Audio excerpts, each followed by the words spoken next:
भूल गया है।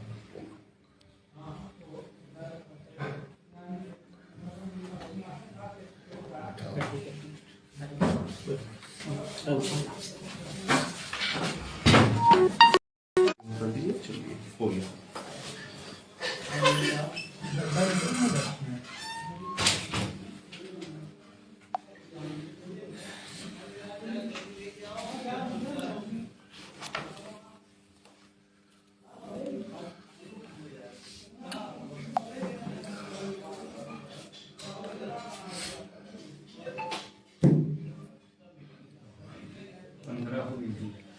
साथियों, जय निषाद राज।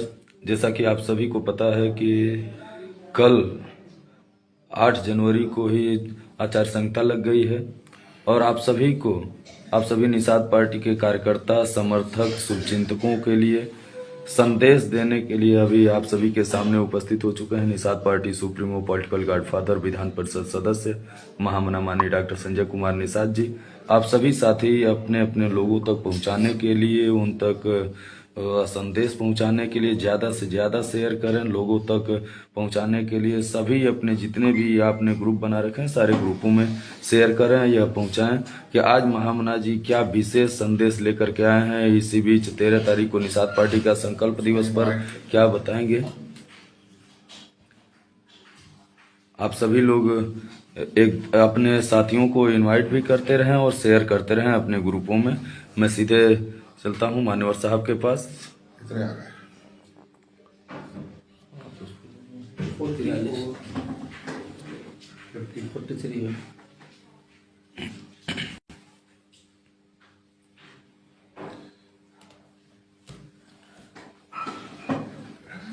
कमेंट भी डाला, कमेंट भी करते रहें, इसमें शेयर भी करते रहें साथियों। जय निषाद राज। सुने मान्यवर साहब। सभी कार्यकर्ताओं, पदाधिकारियों, शुभ चिंतकों, हित चिंतकों को, महिला मोर्चा, युवा मोर्चा, सभी प्रकोष्ठों के सभी पदाधिकारियों को निषाद पार्टी की तरफ से इस नए साल पर शुभकामनाएं, बधाई देता हूं और धन्यवाद भी देता हूं कि आपके इस कर्मठता और लगनशीलता की देन थी कि निषाद पार्टी को इस चरम सीमा तक पहुंचाने में आप सब लोगों का योगदान रहा। उस योगदान के लिए आप लोगों को धन्यवाद देता हूं। आज का प्रमुख विषय है कि कल आचार संहिता लागू हो गई। संहिता का मतलब होता है कि कानून, संहिता का मतलब होता है कि गाइडलाइन। आचार संहिता का मतलब होता है कि आचरण में परिवर्तन करना है, कि जैसे जीते थे 5 साल वैसे नहीं, इस 50 दिन को अलग से आपको जीना है। आपकी क्रियाकलाप, कार्यशैली बदल जानी चाहिए, वो आचरण में परिवर्तन हो जाना चाहिए। ये है आचार संहिता। इस आचार संहिता के उल्लंघन में ढेर सारे कानून बने हुए हैं।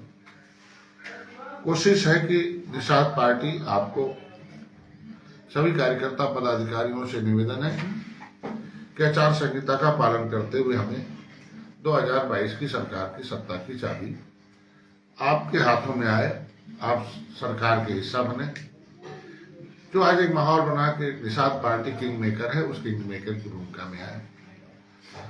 ये सभी लोगों को उम्मीद है कि निषाद पार्टी की देन है जो इस बार की सरकार भारतीय जनता पार्टी की पुनः बन रही है।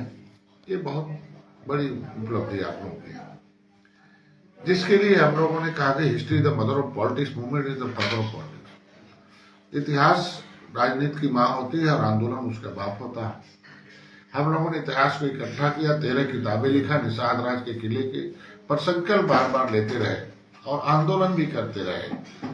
वो आंदोलन इसलिए करते रहे कि जब हमारे पुरखे कानून बनाते रहे तो प्रजा सुखी थी, तब राम राज्य था। और वो आज के दिन में ऐसे कानून पिछली सरकारों ने बना रखा है जो प्रजा दुखी है। उस कानून को फिर से बदलने के लिए लोगों को रोड पर आना पड़ता है। 13 जुलाई 2013 को मैंने संकल्प लिया था, उसी संकल्प को हम लोग बार बार दोहराते रहे। आज फिर इस बार का संकल्प हम लोग, अयोध्या में होने वाला था, लेकिन इस बार चाहे वो सौभाग्य का हो चाहे दुर्भाग्य का हो, कि इस बार आचार संहिता लग गई और हम लोग इस बात को नहीं। पिछले साल हम लोगों ने गोरखपुर में एक ऐतिहासिक रूप से संकल्प दिवस मनाया था, जो सारी पार्टियों के लिए वो सभी समाज को सोचने पर मजबूर किया था कि ये मछुआ समुदाय क्या संकल्प लेता है, निषाद पार्टी के लोग क्या संकल्प लेते हैं। वो संकल्प क्या है कि जो पॉलिटिकल राजनीति के जो शिकार हैं उन्हें हिस्सेदार कैसे बनाया जाए, जो राजनीतिक रूप से बेहोश है उन्हें होश और जोश में कैसे लाया जाए, फिर से उन्हें सही जगह कैसे बटन दबाया जाए। उसके लिए जो प्रोग्राम बनाया कि educate the educated person about the politics, उसे पढ़े लिखे लोगों को कैसे फिर से पढ़ाया जाए कि आप परिवार पालने के लिए तो पढ़ लिए, लेकिन उनके बच्चों का भविष्य कैसे निर्माण होगा उसके लिए पढ़ाई नहीं पढ़ा। आपको समाज संविधान से सुरक्षा कैसे मिलेगी, आपको कैसे न्याय मिलेगा, कैसे आपके बच्चों को रोजगार मिलेंगे, कैसे चिकित्सा होगी, कैसे व्यापार हो, कैसे बेहतर भविष्य बनेगा। तो ये चीजें उन्हें पढ़ाना जरूरी था कि अगर जिसके पास राजनीतिक शक्ति नहीं होती उनके बच्चे का भविष्य कमजोर होता, और जिनके पास राजनीतिक शक्ति होती है उनके आने वाली पीढ़ी शक्तिशाली होती है। इन्हें उदाहरण तो होता है कि कांशी राम साहब जब तक नहीं आए थे तो उन्होंने अपना एक नेता, एक नारा, एक झंडा नहीं उठाया था, और पूरा विश्वास जब तक नहीं किया था तब तक उनकी माँ के कोख से हरवा पैदा होते थे।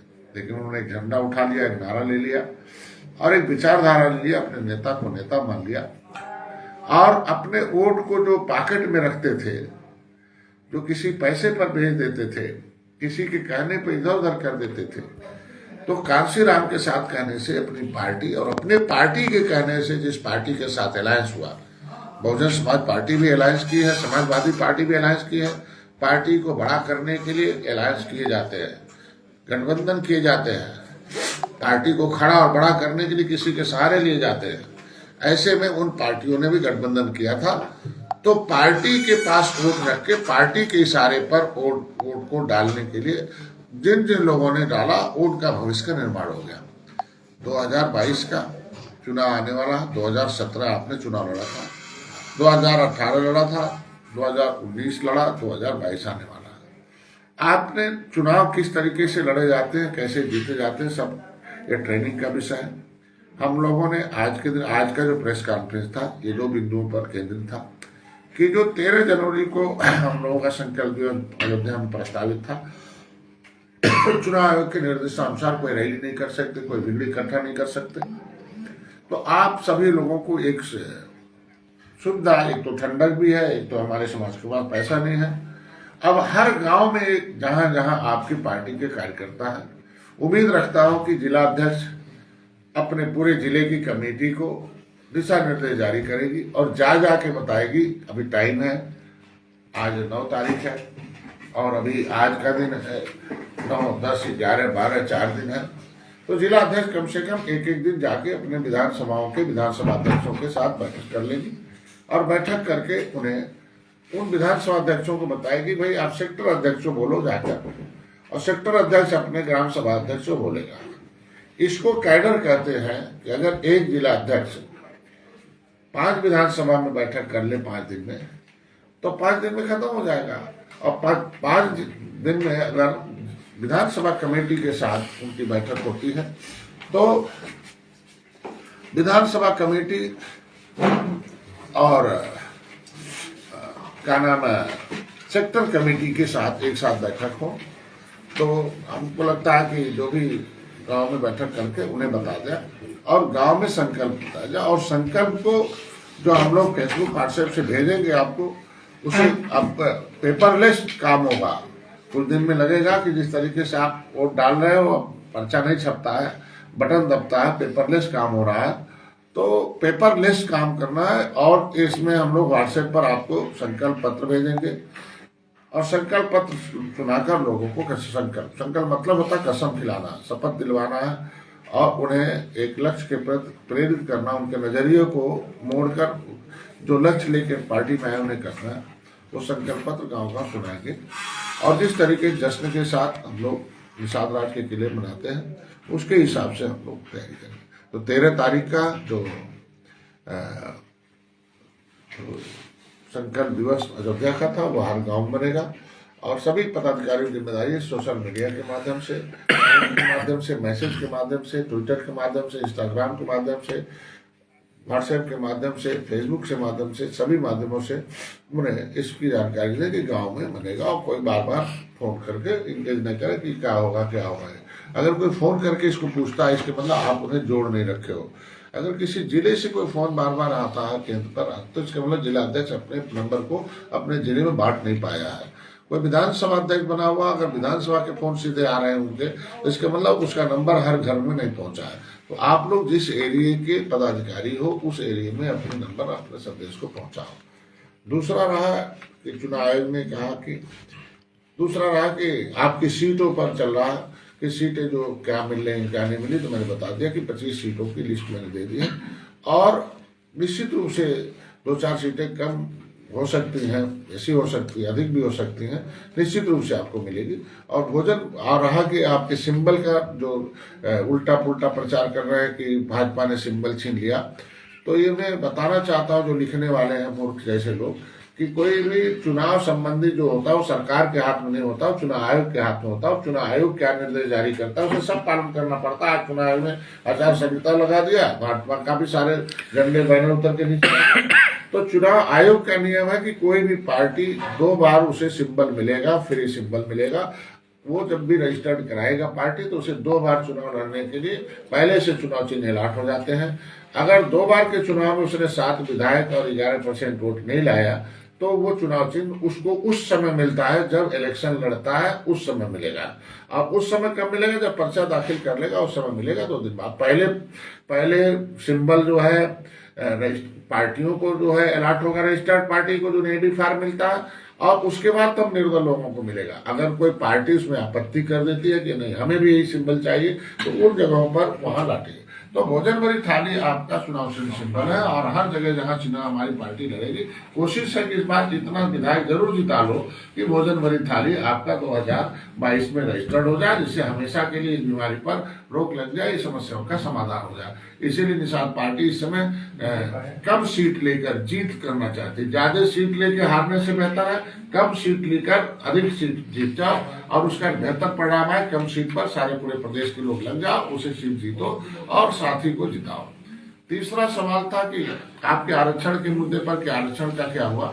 तो आरक्षण के दस्तावेज अगर डॉक्टर संजय ने इकट्ठा किए हैं, आज के बाद 1857 की आजादी से लेकर क्रिमिनल ट्राइब्स एक्ट से लेकर आरवी रसेल के, हीरालाल के रिपोर्ट के आधार पर, विलियम कुक के रिपोर्ट के आधार पर, ब्रिटिश पार्लियामेंट से जो कानून पास हुआ 1911 में, जो आरक्षण के अधिनियम आए थे 1919 में जो बने थे, 1926 में जब यूनाइटेड प्रोविंस था, अवध प्रांत और आगरा प्रांत दोनों के एमएलसी बनाए गए थे।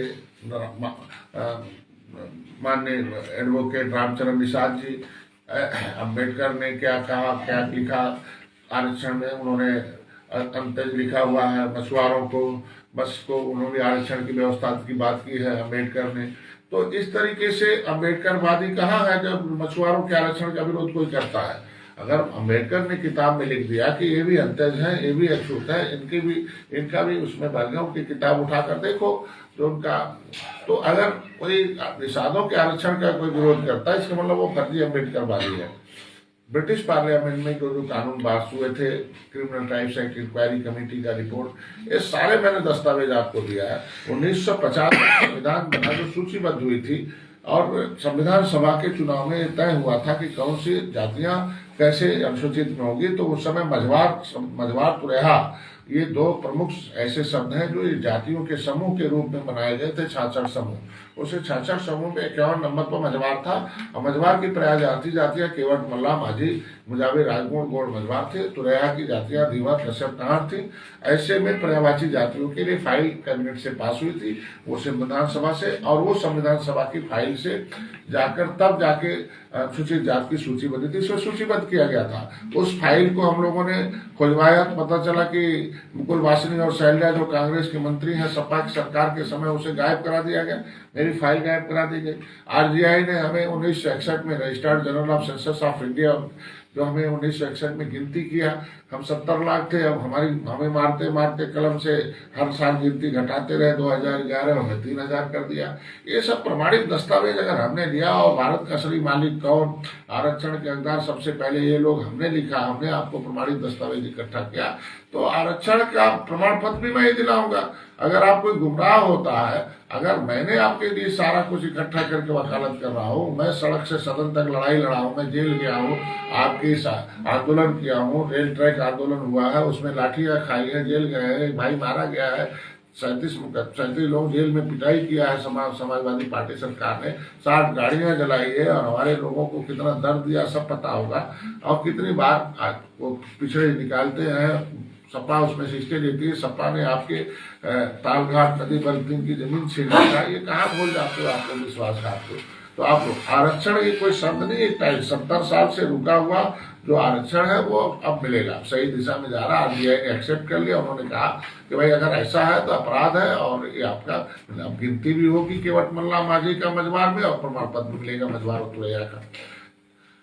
वो विषय होगा जब पावर में रहोगे। तो आज के दिन में 66 समूह है अनुसूचित जाति की सूची में, लेकिन आईएएस, पीसीएस, डीएम, कलेक्टर, अधिकारी, कर्मचारी, मंत्री, संतरी, सचिव खाली बहन जी के लोग हैं, बाकी हेला के लोग, धोबी के लोग और तमाम 66 समूह का पता ही नहीं है।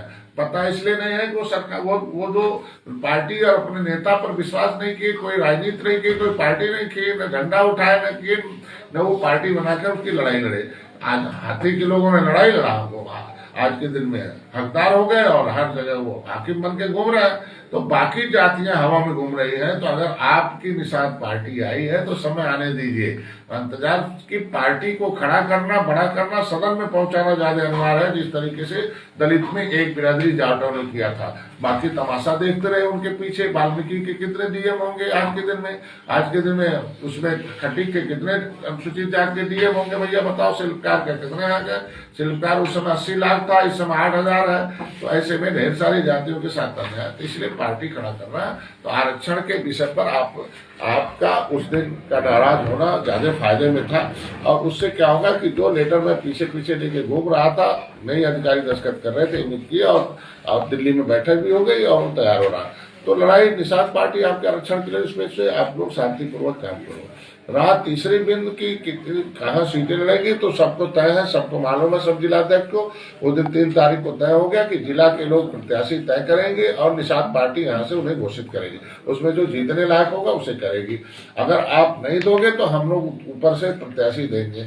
तो मजबूरी में भारतीय जनता पार्टी अपना प्रत्याशी देगी। तो आप न नाराज होना भाई हमारे प्रत्याशी को हम लोग ढूंढते। अब टाइम नहीं है, जिसे भी होगा 1-2 दिन के अंदर प्रत्याशी तय हो जाएंगे कौन है।